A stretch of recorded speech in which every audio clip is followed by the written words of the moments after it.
Anak kelas 7 yang saya banggakan, hari ini akan saya buat video tentang pasar yang merupakan materi kelas 7 semester genap.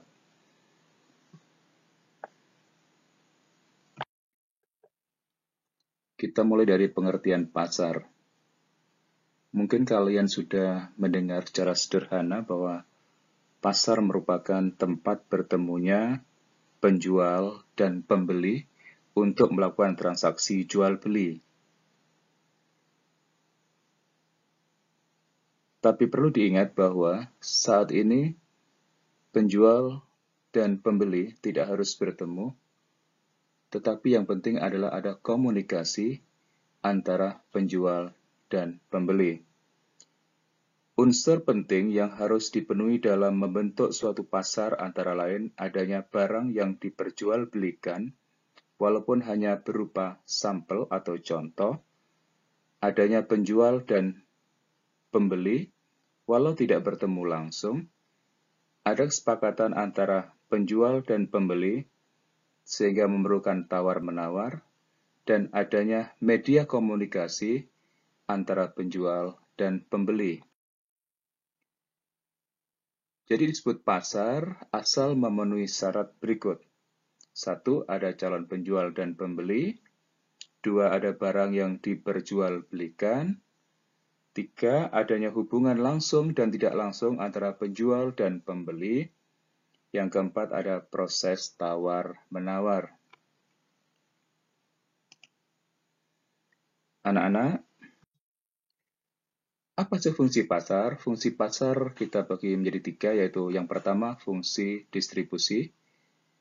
Melalui transaksi jual-beli, produsen dapat memasarkan barangnya baik secara langsung maupun lewat perantara ke tangan konsumen. Konsumen pun dapat memenuhi kebutuhannya.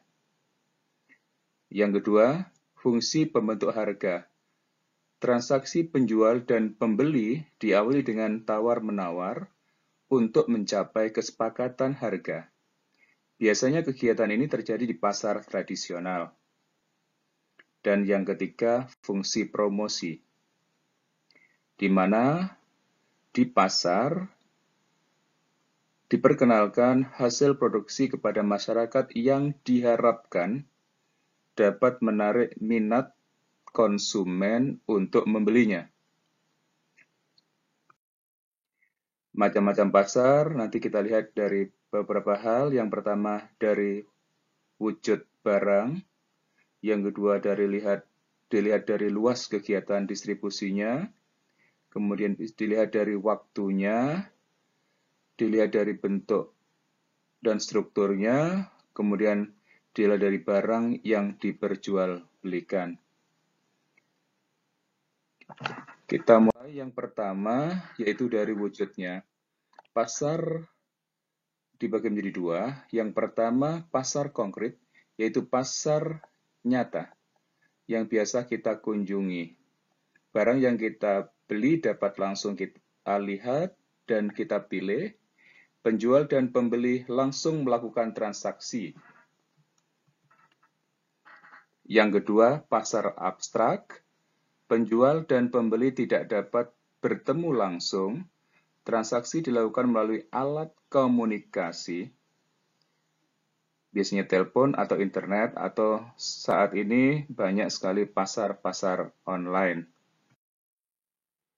Dari waktunya, kita mengenal misalnya pasar harian yang dibuka setiap hari, biasanya menjual barang kebutuhan pokok sehari-hari. Kemudian ada pasar mingguan yang dilaksanakan seminggu sekali. Kemudian ada pasar bulanan, yaitu pasar yang kegiatannya sebulan sekali. Kemudian pasar tahunan, yaitu pasar yang diadakan setahun sekali. Kemudian ada pasar temporer. Pasar temporer yaitu pasar yang terjadi pada waktu tidak tertentu. Biasanya di waktu-waktu khusus ada acara, misalnya bazar. Untuk pasar mingguan di daerah tertentu ada yang menggunakan, terutama di Jawa, yaitu ada pasar yang menggunakan pasaran. Di Jawa itu ada 5 pasaran. yaitu Pahing, Pon, Wage, Kliwon, dan Legi. Sehingga di situ ada Pasar Pahing, Pasar Pon, Pasar Kliwon, Wage, dan Pasar Legi. Dari luas kegiatannya, ada pasar setempat, ada pasar regional, ada pasar nasional, dan ada pasar internasional. Yang membedakan pasar-pasar dengan pasar internasional adalah kalau pasar internasional ini adalah meliputi melewati batas negara. Dari jenis barang yang diperjualbelikan, itu ada pasar barang konsumsi, yaitu pasar yang diperjualbelikan adalah kebutuhan sehari-hari, berarti yang langsung dikonsumsi oleh konsumen. Kemudian ada pasar barang produksi, yaitu pasar yang menyediakan keperluan faktor produksi. Biasanya misalnya tenaga kerja, bahan baku, dan sebagainya.